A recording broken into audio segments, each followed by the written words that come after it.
há uma palavra no meu coração, eu sinto aquela carga profética. O que eu quero falar não se prende necessariamente apenas ao pós-pandemia, ao que vem depois, porque é um princípio atemporal. Serve para todo mundo, em todos os lugares e épocas. Mas eu sinto essa carga profética de que, de alguma forma, é o que Deus quer produzir na vida dessas igrejas que caminham juntas. Na verdade, eu compartilhei essa palavra poucas vezes. Esse é o tipo de conversa que normalmente eu prefiro ter como um pastor dentro da minha estrutura, com a minha liderança. Mas em apenas poucas situações eu senti o direcionamento de Deus de compartilhar isso e me sinto dirigido a repartir esse princípio com vocês. O texto base, o ponto de partida no qual eu quero estabelecer o trilho da nossa reflexão juntos aqui, é Lucas, capítulo 9, versículos 49 e 50. Eu vou ler em duas versões. Primeiro na Almeida atualizada e depois na paráfrase a mensagem. O texto diz assim: falou João e disse: Mestre, vimos certo homem que em teu nome expelia demônios e lhe o proibimos, porque não segue conosco. Mas Jesus lhe disse: não proibais, pois quem não é contra vós outros é por vós. Agora eu quero ler na mensagem. Então João disse a Jesus: Mestre, vimos um homem usando o teu nome para expulsar demônios e o impedimos porque ele não é do nosso grupo. Jesus reprovou-os: não o impeçam. Se ele não é inimigo, é aliado. Eu quero tomar a combinação dessas duas versões que falam basicamente a mesma coisa, com uma pequena variação aí de palavras e sinônimos. E o tema da mensagem que eu quero compartilhar com vocês é andando juntos. O episódio que nós temos aqui é de João, um dos discípulos de Jesus, dizendo: Senhor, nós vimos uma pessoa, um homem, que ele estava usando o teu nome para expulsar demônios. Então, em primeiro lugar, João está se referindo a uma pessoa que de alguma forma viu Jesus exercendo autoridade sobre os demônios, deve ter percebido que Jesus comissionou seus discípulos a fazerem a mesma coisa e de alguma forma podemos dizer que ele fez alguma espécie de laboratório e estava tendo resultado. Ele diz: nós vimos um homem usando o teu nome para expulsar demônios. Não é apenas tentando expulsar, mas diz que estava expulsando, estava tendo resultados. No entanto, João, falando meio que em nome daquele grupo responsável pelo controle de qualidade do reino de Deus, diz: nós o impedimos. Por que que ele alega ter proibido? Ele diz: porque ele não segue conosco, ele não anda com a gente, ele não é do nosso grupo. E ao declarar essa mensagem, João, que talvez esperasse Jesus olhar para ele, elogiar a proatividade, a iniciativa, João, na verdade, recebe de Jesus uma reprimenda. Jesus diz: não proibais. E o conceito apresentado por Jesus é: pois quem não é contra vocês é por vocês, a favor de vocês. Ou, como essa paráfrase que citamos de A Mensagem diz: se não é inimigo, é aliado. Se não está jogando contra, está no mesmo time. E é em cima dessa conversa de João com Jesus, a alegação de João, a justificativa da sua proibição, a resposta que Jesus dá e o argumento de Jesus para dizer não deveriam ter proibido, é que tem me levado ao seguinte questionamento: o que significa andar juntos? O argumento de João é: nós proibimos o cara porque ele não caminha conosco, ele não anda com a gente, ele não é do grupo, ele não é da patota. Na cabeça de João, andar junto era o elemento presencial, proximidade geográfica. No entanto, Jesus tem uma abordagem completamente diferente para andar junto. Na verdade, Jesus está analisando a questão de propósitos. Ele diz: o homem está na contramão do propósito ou está a favor? Porque se ele não é contra vocês, ele é a favor de vocês. Em outras palavras, Jesus está dizendo que andar junto não se mede pela proximidade geográfica, mas pelo alinhamento de propósito. E acredito que isso é algo muito, muito importante para que a gente possa, de fato, entender. A ideia do alinhamento de propósito, pode ser vista em Amós 3,3, onde Deus questiona: como andarão dois juntos se não estiverem de acordo? Andar junto não é apenas a disposição de estar próximo, de caminhar lado a lado, mas tem que ter algo mais, tem que ter alinhamento de coração, tem que ter concordância, e nós precisamos entender essas verdades. Me lembro de uma experiência anos atrás, no início da nossa igreja aqui em Curitiba, onde numa noite Deus falou comigo por meio de um sonho. Naquele sonho era repetida várias vezes essa palavra de advertência sobre algo que eu precisava dar atenção na igreja. E a palavra era aliança frágil. Isso era repetido várias vezes no sonho, aliança frágil. e me recordo que pela manhã ao acordar com essa frase ainda na minha cabeça, aliança frágil, a primeira coisa que eu lembrei foi daquele texto do livro do profeta Daniel, onde fala dos reis, interpretado pelos 10 dedos no pé daquela estátua, vista no sonho por Nabucodonosor e interpretada por Daniel, que recebe de Deus a revelação. A Bíblia diz que os pés eram em parte de ferro e em parte de barro. E a Bíblia diz que assim como o ferro com o barro não dá liga, a união daqueles 10 reis seria uma aliança frágil. E naquele momento, Deus falava ao meu coração dizendo que o propósito da aliança é justamente era algo forte e não frágil. Mas muitas vezes nós construímos coisas que têm o conceito de aliança, mas não têm a força que ela deveria manifestar. Elas carregam uma fragilidade que é completamente contrária ao conceito.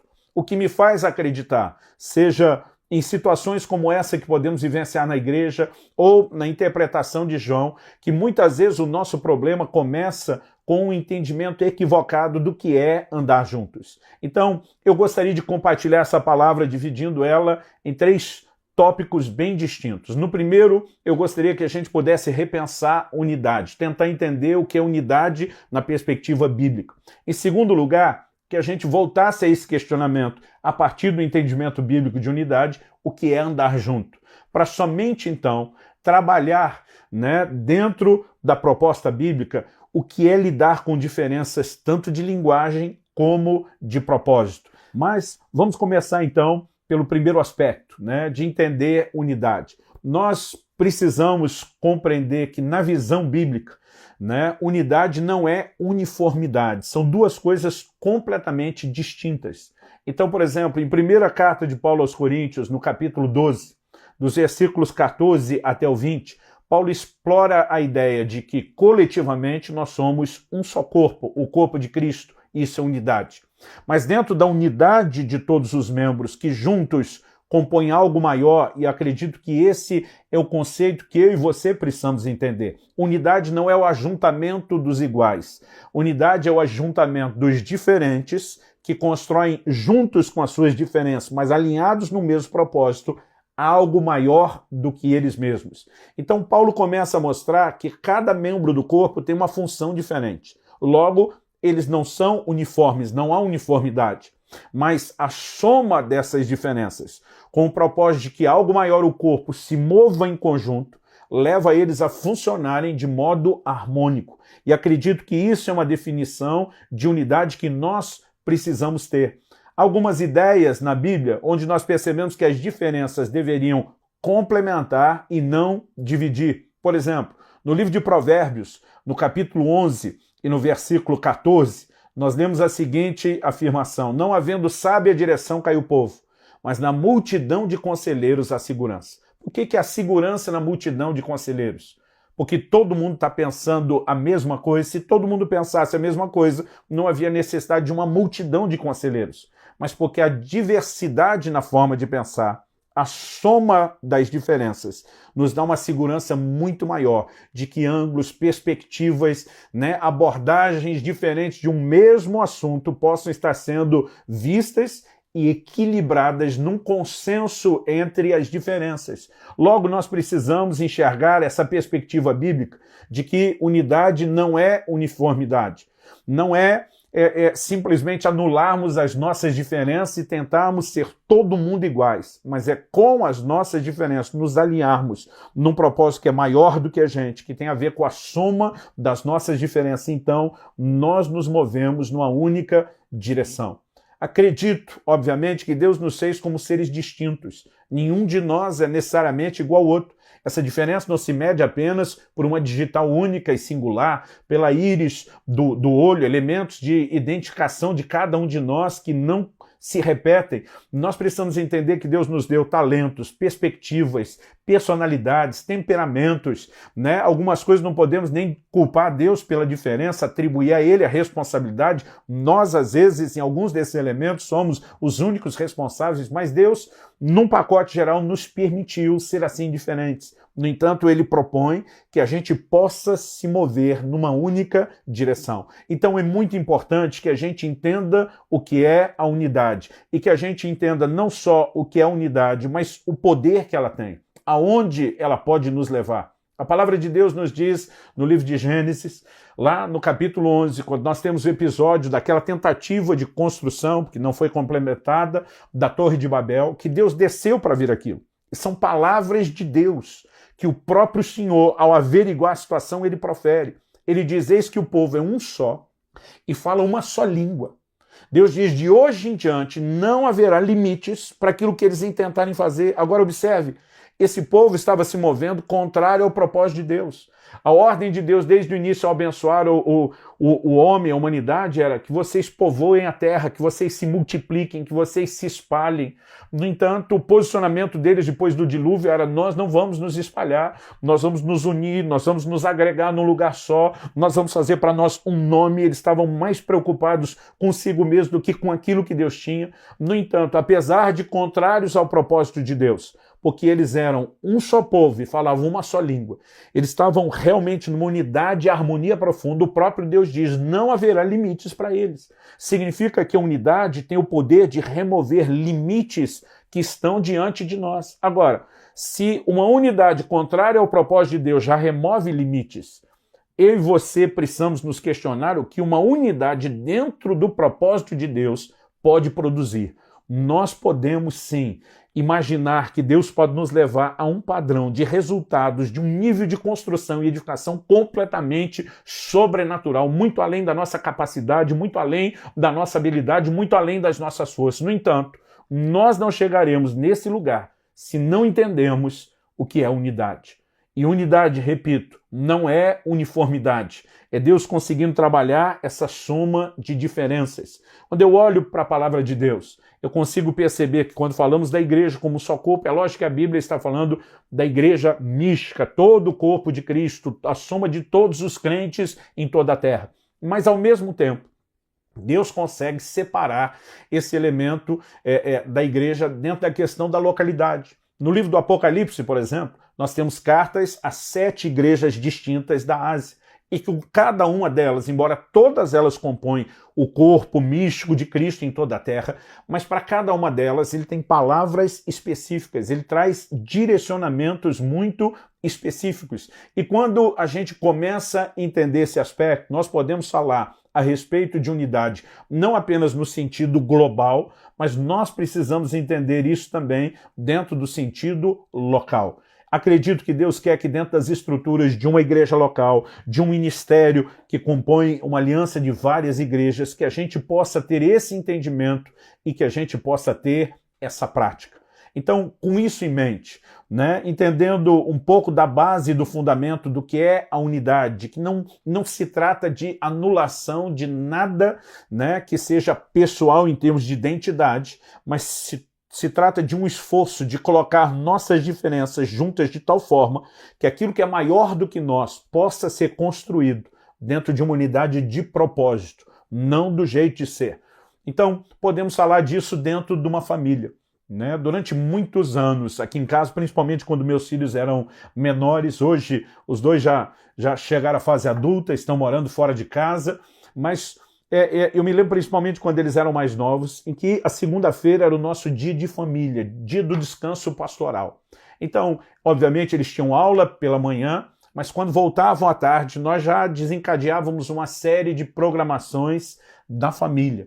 E normalmente, a gente costumava, no fim da tarde, o começo da noite, sair ou para algum passeio, para algum entretenimento, e a gente aproveitava para comer fora.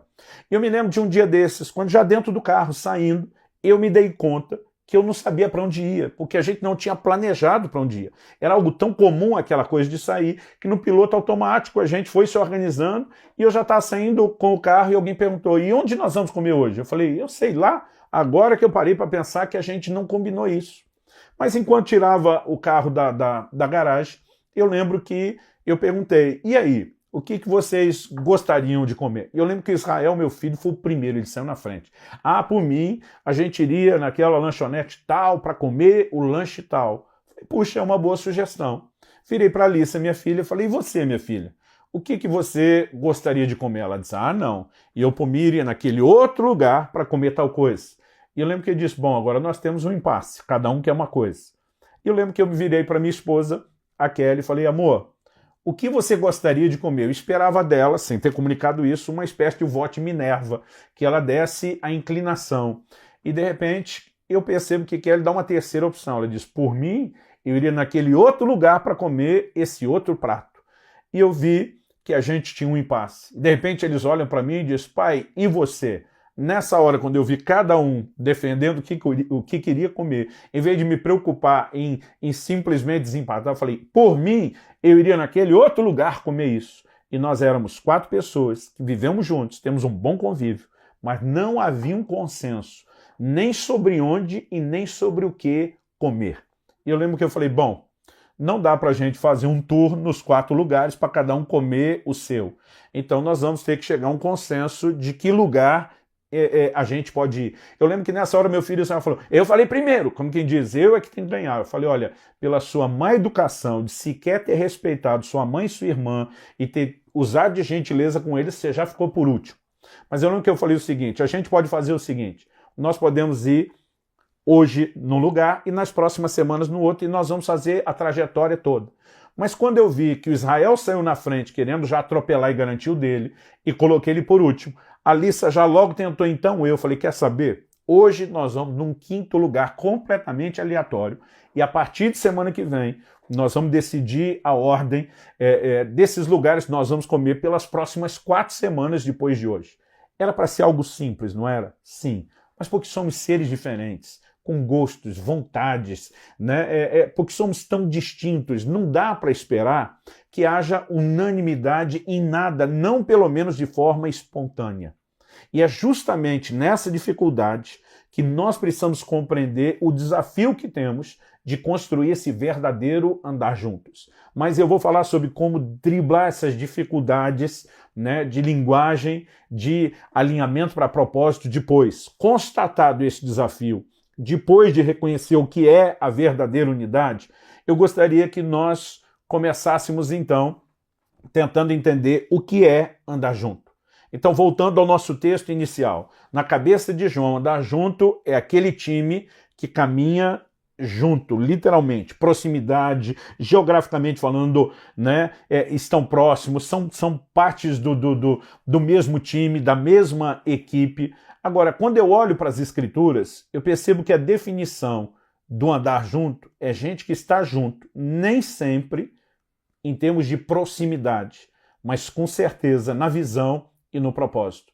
Na segunda carta de Paulo aos Coríntios, no capítulo 12 e no versículo 18, o apóstolo Paulo diz assim, roguei a Tito e enviei com ele outro irmão. Pergunta que Paulo faz, porventura Tito vos explorou? Acaso não temos andado no mesmo espírito? Não seguimos nas mesmas pisadas? Nem sempre Tito estava geograficamente falando junto com Paulo. Até aqui ele está falando de ter enviado Tito para outro lugar sozinho. E ele envia Tito como uma espécie de substituto e representante seu, justamente porque ele não pode ir. Mas Paulo está garantindo que mesmo à distância, ele sabia que Tito estaria andando no mesmo espírito e seguindo nas mesmas pegadas. Então a definição bíblica de andar junto não é apenas proximidade, é a reprodução de um coração e de um propósito. Existe gente que está junto sem necessariamente andar junto. Em Gálatas, no capítulo 2, nos versículos 9 e 10, nós vemos o apóstolo Paulo falando que depois de ter subido a Jerusalém, de ter exposto a revelação que ele recebeu, o evangelho que ele pregava aos gentios, ele mesmo fala de nunca ter encontrado, né, todos os apóstolos. Ele diz, tive uma certa ocasião com Tiago, tive com Pedro só 15 dias, mas aqui nessa reunião, apesar de nunca ter tido convívio com eles, o texto diz assim, Gálatas 2, 9 e 10, e quando conheceram a graça que me foi dada, Tiago, Cefas, que é o termo aramaico para Pedro, e João, que eram reputados colunas, me estenderam a mim e a Barnabé a destra da comunhão, a fim de que nós fôssemos para os gentios e eles para a circuncisão. Então eles não só não estavam juntos, como trabalhariam em ambientes separados, com públicos completamente distintos, mas a Bíblia diz, eles nos deram a destra da comunhão. E no versículo 10 nós lemos, recomendando-nos somente que nos lembrássemos dos pobres, o que também me esforcei por fazer. Então Paulo está dizendo, a gente nunca andou junto no sentido físico, tivemos poucos encontros, seguimos cada um para um lado, mas havia uma definição clara de propósito. E naquilo que não dizia respeito às diferenças de público e de ênfase, com cada um trabalhando, um para circuncisão, o outro para um apostolado para incircuncisão, ele diz, nisso nós temos que estar alinhados, se lembrem dos pobres. Ele diz, e eu procurei fazer. Estou dizendo isso porque muitas vezes nós temos pessoas que estão anos dentro da igreja ou dentro de uma equipe, mas não estão alinhadas em termos de coração e propósito como deveria. Nós temos outras pessoas que já não caminham tão perto geograficamente falando, mas estão muito alinhadas. Então, um exemplo, né? Nós temos uma das nossas igrejas lá em Juazeiro, Bahia. O pastor de lá, de toda a equipe que nós temos, é o que menos tem caminhado junto em termos de proximidade. Né? Já nos visitou muitas vezes, uma vez ele ficou quase um mês na minha casa, antes de começar a igreja lá, a gente tentando produzir alinhamento, mas é uma das pessoas mais alinhadas com a minha visão, não apenas com o que eu prego e ensino, mas com o coração e a visão que nós temos para a igreja. Porque ele nunca deixou de ouvir uma mensagem minha, mesmo à distância. Aliás, a maioria delas ele ouviu 4 ou 5 vezes. Né? Ele me ligava quase que semanalmente no início para tirar dúvidas não só da visão da igreja, mas de aspectos bíblicos, doutrinários. Então, nós podemos ter pessoas que não estão geograficamente tão perto e estão bem alinhadas. Agora, é possível ter gente que anda junto, no sentido de proximidade, sem estar junto. Então, um exemplo que nós podemos dar está lá em Marcos, Evangelho de Marcos, no capítulo 14 e no versículo 10, que diz o seguinte, Judas Iscariotes, um dos 12, foi ter com os principais sacerdotes para lhes entregar Jesus.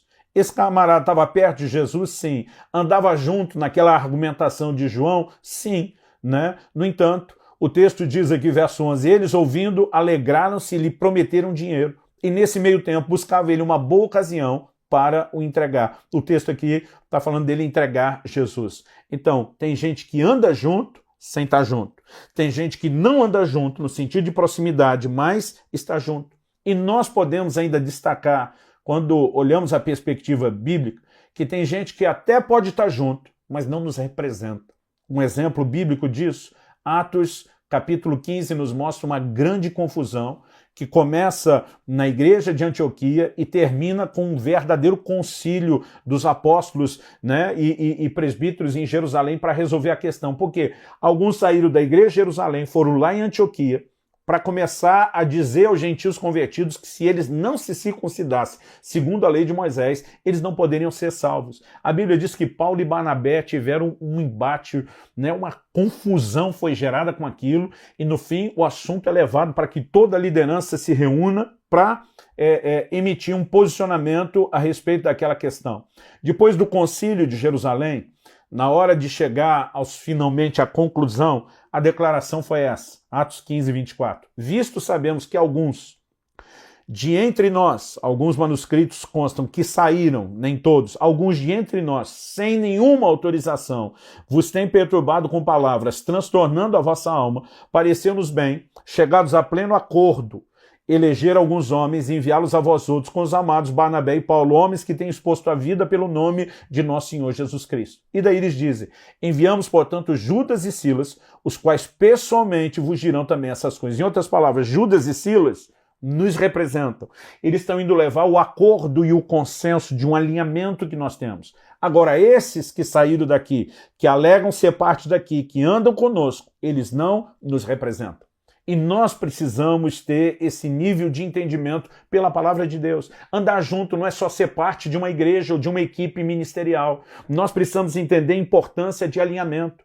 Gente, de vez em quando eu vejo líderes que eles têm algo a seu favor. O que eles têm a seu favor? Iniciativa, eles têm proatividade, eles têm a disposição de fazer, eles têm aquele espírito realizador, produtivo, mas muitas vezes estão caminhando por conta própria. Um exemplo disso, a palavra de Deus nos mostra, né, Jonatas. Nós precisamos lembrar que, embora a Bíblia fale que Deus rejeitou Saul, quem na verdade foi rejeitado foi a linhagem de Saul e a sua continuação. Por quê? Estevão nos dá uma informação em Atos capítulo 7 interessante.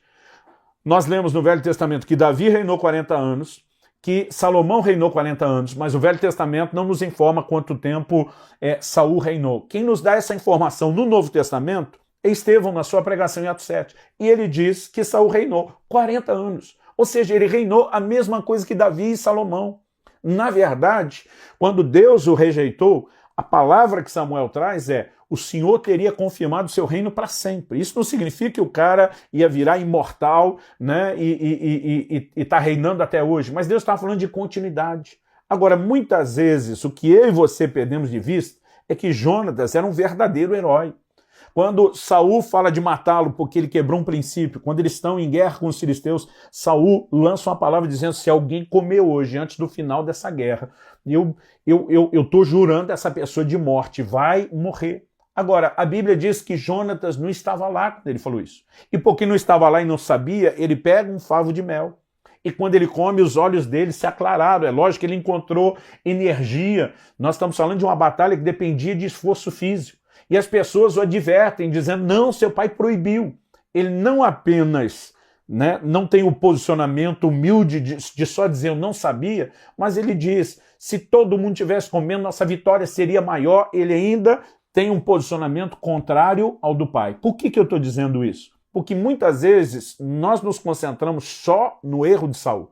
É lógico que nós temos na Bíblia um registro de Saul errando e Deus dizendo: não posso contar com você. Mas muitas vezes nós não percebemos que Jonatas tinha um comportamento, às vezes, parecido com o de Saul. Saul não tinha esse coração de seguir as regras, o princípio, a voz de comando, e nós vemos uma reprodução disso, não é no DNA, mas no comportamento aprendido de Jonatas. Muitas vezes nós não conseguimos entender o peso que isso tem. Por exemplo, quando no final das contas eles não conseguem vitória plena sobre o inimigo, Saul chama o povo e diz: nós vamos consultar o Senhor e nós vamos ver quem quebrou o compromisso que eu disse que não deveria ser quebrado. E quando eles buscam direção de Deus, na hora de discutir se foi o povo ou a realeza, Deus direciona e diz: o problema está aí na família real. No final das contas, chega um momento onde Saul lança sortes entre ele e Jonatas e Deus aponta que foi Jonatas que era o culpado. Ele diz o que aconteceu. Jonatas diz: o senhor deu a ordem, eu não estava lá, eu não ouvi, eu não sabia, eu comi. E Saul diz: você vai morrer. Mas aí o povo se posiciona e diz: não, ele é o nosso herói, foi por causa dele o livramento, conseguiram livrá-lo das mãos de Saul. Agora, preste atenção, quem revelou o culpado? Não foi Saul, foi Deus. Deus estava dizendo o quê? Deus está dizendo: eu estou sentenciando Jonatas como culpado. Saul fica com medo do povo, porque exercia aquele tipo de liderança que quer agradar todo mundo, que quer popularidade, e acabou não fazendo nem o que ele empenhou a sua palavra e nem o que Deus mostrou ter sido o problema. Só que o que eu e você não paramos para pensar: mas Jonatas não ouviu porque não estava lá. Exatamente esse era o problema. Porque ele não estava lá na hora que a voz de comando estava sendo dada. Muitas pessoas que têm esse espírito proativo, elas muitas vezes estão seguindo a sua própria agenda.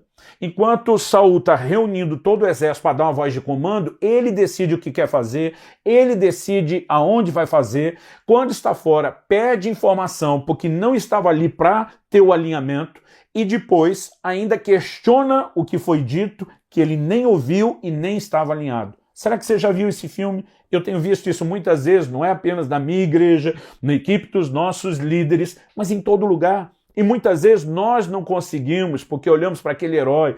Jonatas derrubou a guarnição dos filisteus, foi a vitória dele que gerou medo, e aí Saul entra no vácuo, então ele é um instrumento de Deus. Nós precisamos entender que, embora Deus tenha usado aquela situação, no momento final, Deus diz: na minha opinião, Jonatas está errado e precisa ser julgado pelo que fez. Muita gente dentro das nossas igrejas estão juntos, mas não nos representam. Estão seguindo a sua própria agenda, estão agindo como verdadeiros aventureiros, têm iniciativa, têm proatividade, têm conquista, mas não estão se movendo dentro da unidade. Então, o que eu e você precisamos entender é que o assunto é sério. Agora, como eu falei antes, unidade não é uniformidade porque as pessoas são diferentes.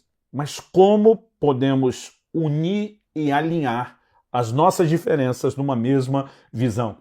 Na primeira carta de Paulo aos Coríntios, no capítulo 1 e no versículo 10, nós temos uma instrução que muitas vezes me parecia assim, impossível de ser seguida.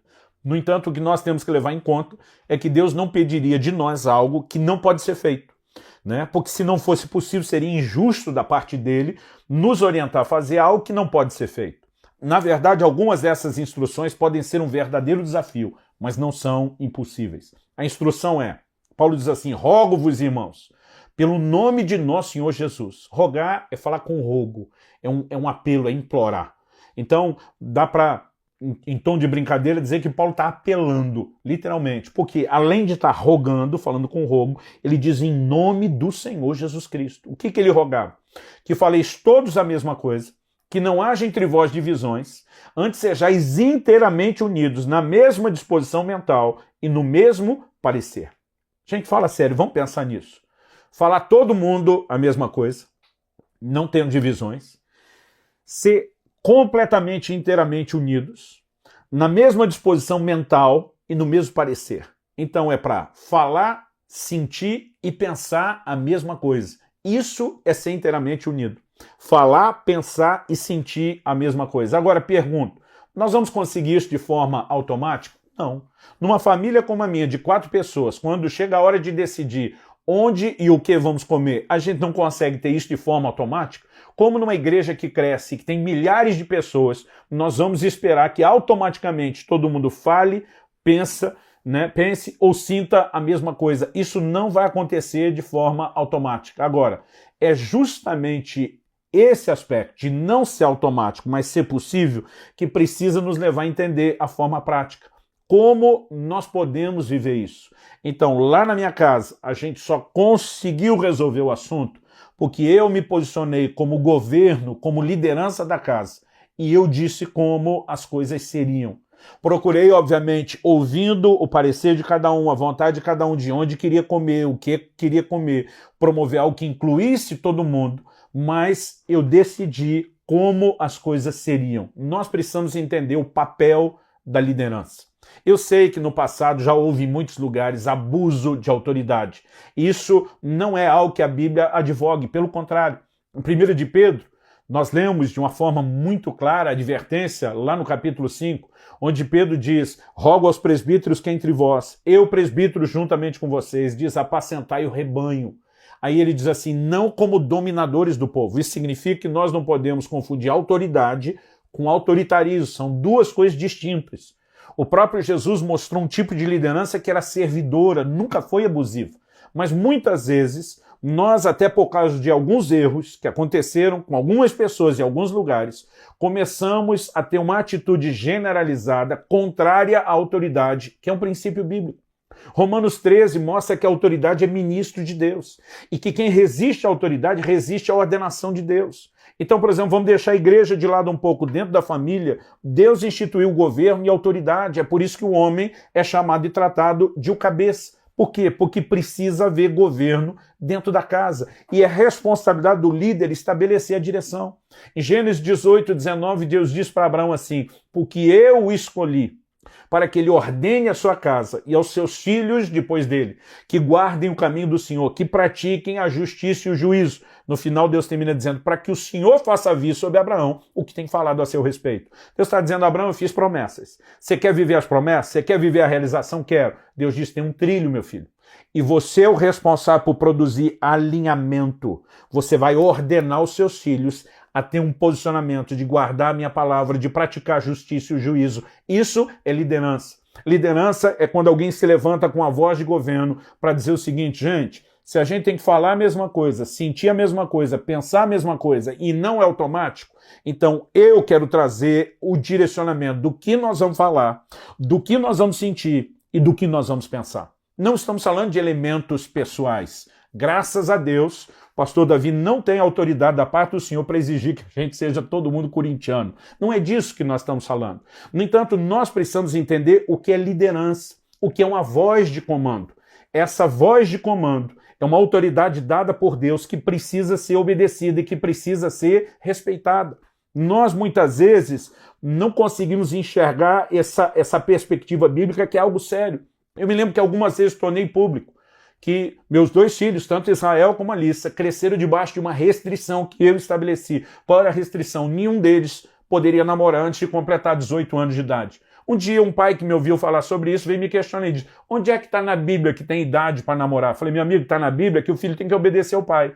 Se o filho tivesse que obedecer só a Deus, então o pai não tinha papel ou função nenhuma. É lógico que o pai, como autoridade, não pode ir contra a autoridade de Deus, mas há assuntos dos quais Deus não deu detalhes. O livro de Hebreus diz que nossos pais nos corrigiam conforme melhor lhes pareciam. Então cada pai, segundo o bom senso, a sabedoria, o entendimento que tem, pode optar por um caminho que não necessariamente seja igual ao dos outros. Então nunca estabeleci isso como uma regra para toda a igreja, mas para meus filhos sim. Porque, embora Deus não disse qual é a idade, eu procurei apresentar para eles qual eram os argumentos. Eu disse: casamento não é união só de pessoas, é de propósito. Se vocês ainda nem entenderam o propósito de Deus para a vida de vocês, na adolescência, movido por hormônios e não por propósito, só se deixa apaixonar, se empolgar e vão comprometer o resto da vida de vocês com a direção impensada, eu não posso simplesmente assistir isso e depois culpá-los dizendo que foi escolha de vocês. Então, eu quero que vocês esperem até os 18 anos. E se aos 18 anos ainda não tiver clareza de propósito, vai esperar mais. Mas se tiver a clareza de propósito antes dos 18, também espera até os 18. E não exigir deles nada que eu e a Kelly, a mãe deles, não tivéssemos feito. Nenhum de nós namorou antes dos 18. Procuramos nos fortalecer em Deus, no nosso relacionamento, na busca de entendimento do propósito, antes de tomar essas decisões. Então, isso passou a ser uma regra na minha casa, mesmo que não seja uma regra na casa dos outros. Nós precisamos entender essa diferença. Eu lembro quando era criança e meus pais às vezes estabeleciam alguns tipos de regras e a gente não queria fazer aquilo. E qual era o argumento? Normalmente ele tentava dizer: mas todo mundo faz. Sabe o que minha mãe costumava dizer? Você não é todo mundo. Eu imaginava que isso era coisa só para a época que nós éramos crianças. Não imaginava que eu ia repetir a mesma coisa para meus filhos: você não é todo mundo. E não imaginava que ia ter que falar isso às vezes dentro da igreja para líderes adultos. Porque tem gente que chega, mas as outras igrejas estão fazendo, todo mundo está fazendo. Eu digo: você não é todo mundo. Aqui nós temos uma direção de Deus. Aqui nós temos um trilho, uma forma de nos mover, uma forma de trabalhar. Estou dizendo isso porque jamais vamos entender o que é o alinhamento que Deus espera se não tivermos essa compreensão. A Bíblia nos diz em Jeremias, no capítulo 35, uma história interessante. E eu quero começar aqui, encerrar o que estamos compartilhando a partir desse argumento. Jeremias 35, a partir do versículo 1, vou ler até o 8, diz assim: palavra que do Senhor veio a Jeremias nos dias de Joaquim, filho de Josias, rei de Judá, dizendo: vai à casa dos recabitas, fala com eles, leva-os à casa do Senhor a uma das câmaras e dá-lhes vinho a beber.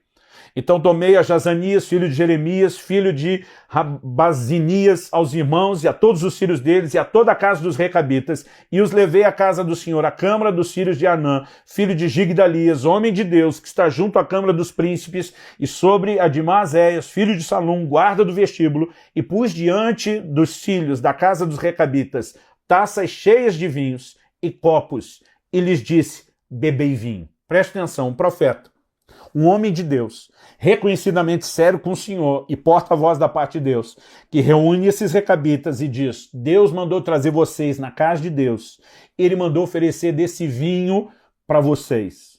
Então é Deus oferecendo vinho.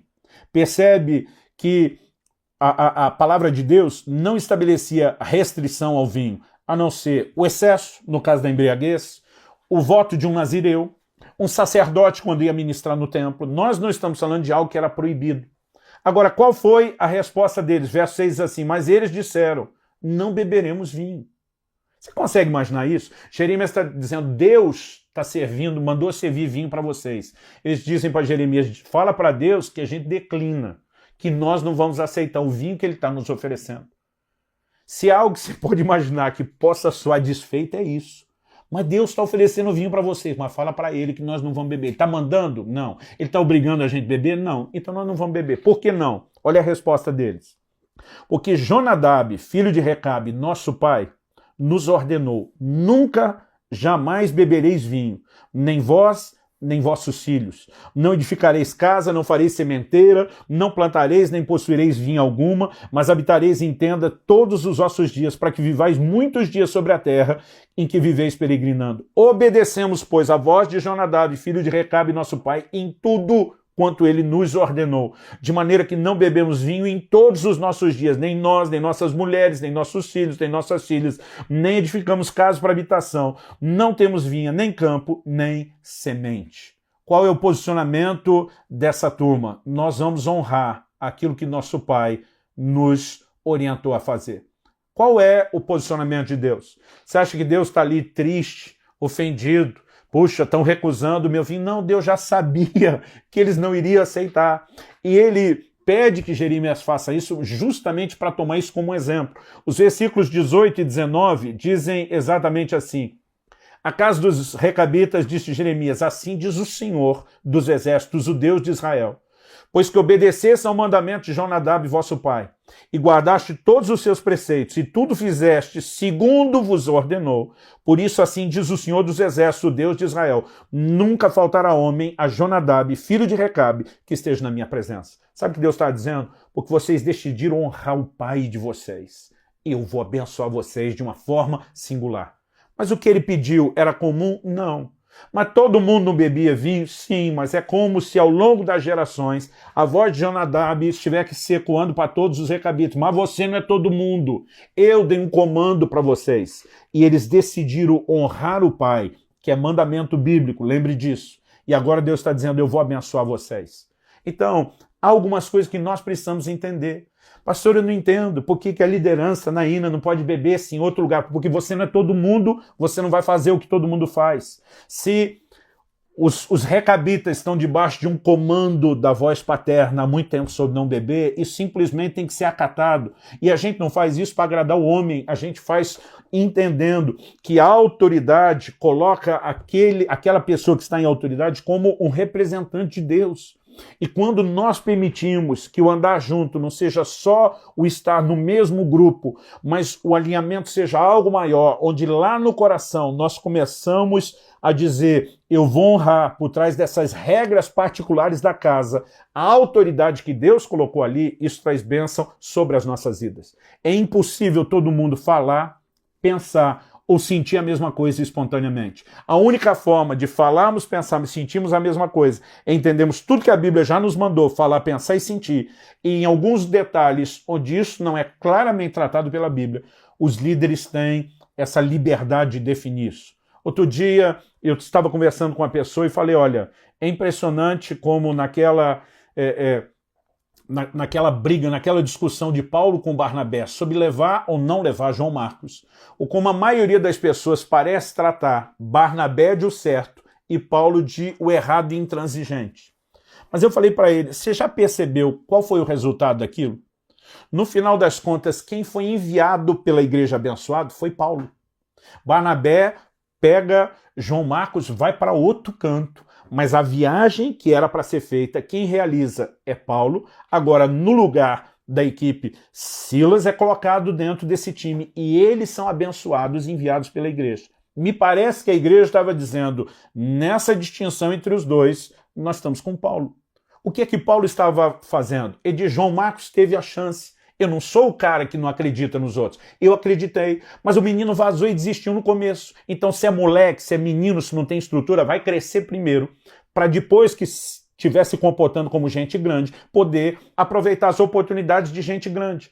Agora, às vezes as pessoas taxam Paulo que não tinha coração. Esse mesmo Paulo lá na frente está dizendo que Marcos é útil, deu oportunidade novamente, mas ele tinha regras, ele tinha critérios.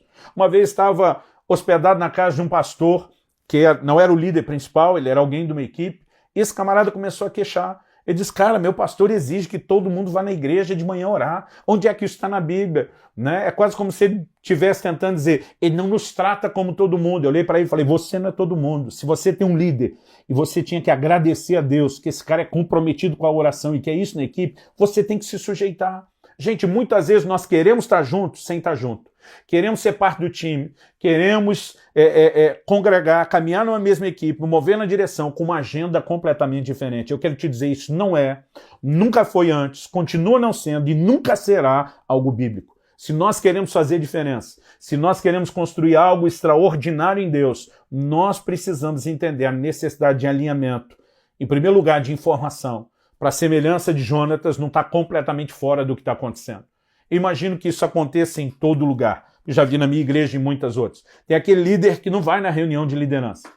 Mas ele, além de não ir na reunião de liderança, ele nem quer saber o que é que ele perdeu, O que é que ele não ouviu? É quase como se ele dissesse, alguém que corra atrás de mim para tentar me dizer o que é que eu perdi. E muitas vezes a gente não tem esse alinhamento de informação. Foi o grande problema de Jonatas em relação a Saul.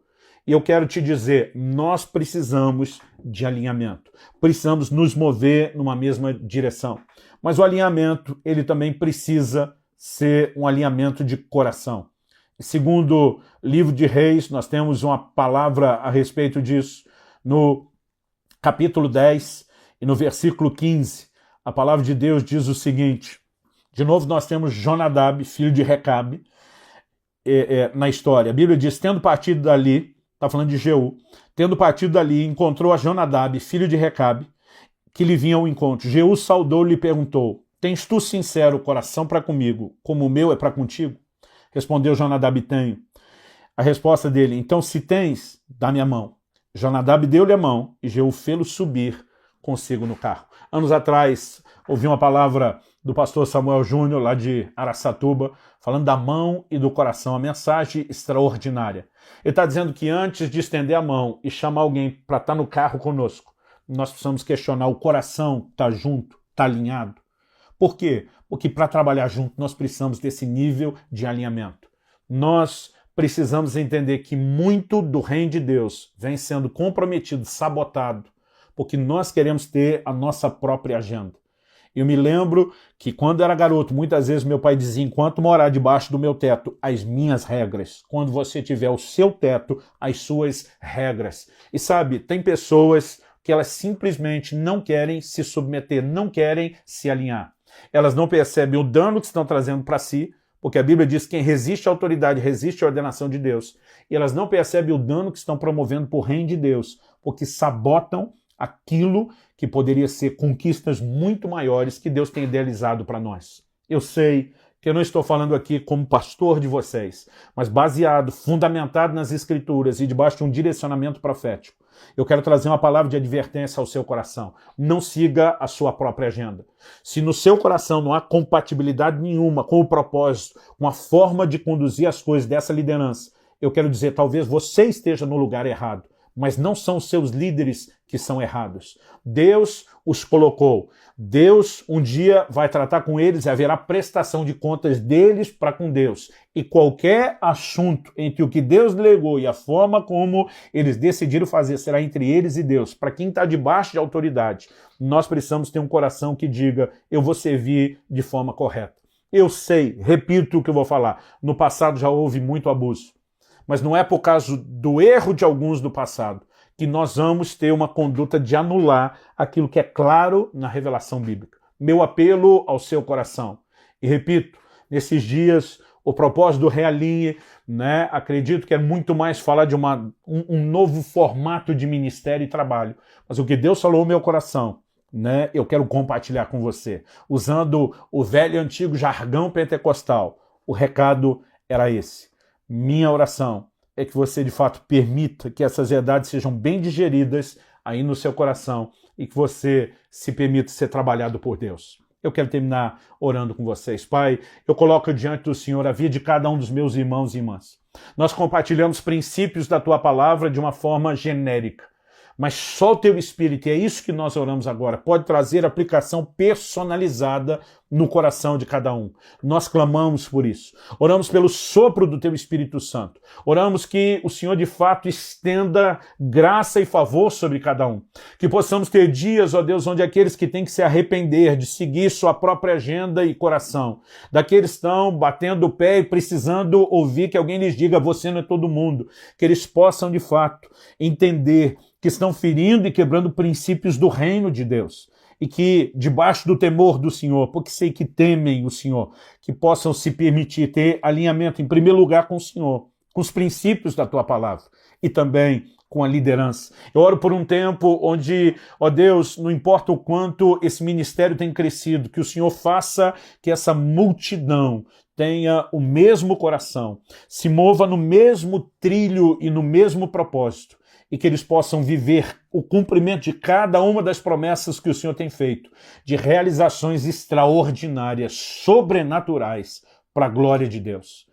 Traz sabedoria do alto, traz o direcionamento do teu Espírito Santo, traga a aplicação prática da tua palavra a cada um deles que só o Senhor pode fazer. E que haja no coração de cada um a disposição não só de estabelecer um concerto com o Senhor, mas se for necessário um concerto com os seus líderes. E que haja um recomeço que os leve a um lugar ainda não alcançado de realização para a glória de Deus. Eu oro em nome de Jesus. Amém.